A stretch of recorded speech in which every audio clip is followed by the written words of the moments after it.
In an unprecedented move, the Trump administration has frozen over $1 billion in food aid funding, a lifeline for schools and food banks to purchase from local farmers. This decision, a sharp shift in agency priorities, has reverberated across the nation, leading to a wave of backlash from critics and advocates alike. Programs like the Local Food for Schools and the Local Food Purchase Assistance Cooperative Agreement Program have felt the brunt of this decision, affecting communities that are already underserved. States such as Massachusetts and Illinois, among others, bear the brunt of these cuts, with governors decrying the impact on families and local economies. These cuts extend beyond the corridors of power and policy decisions. They reach into the heart of our communities, into the lives of the everyday citizen. From the bustling streets of Illinois to the quiet corners of Massachusetts, these cuts are seen as detrimental not only to the health and well-being of families, but also to the economic health of local economies.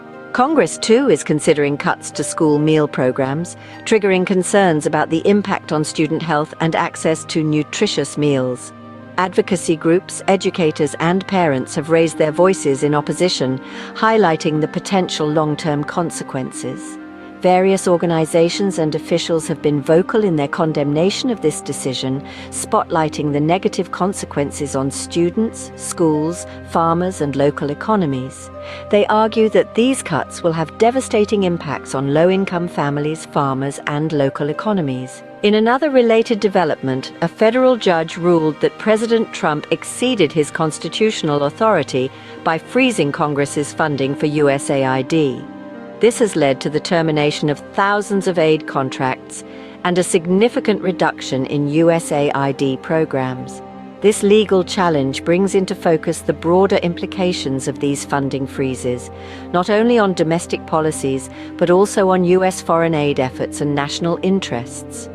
In a world where policy decisions can have far-reaching implications, this freeze on food aid funding serves as a stark reminder of the very real impact of these decisions. It paints a picture of a nation grappling with the consequences of policy choices and the individuals, families, and communities caught in the crossfire.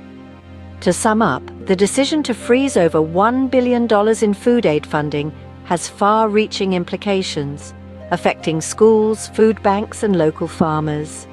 This move, coupled with potential cuts to school meal programs and a legal challenge to the freezing of USAID funding, underscores the real-life impact of policy decisions on everyday citizens.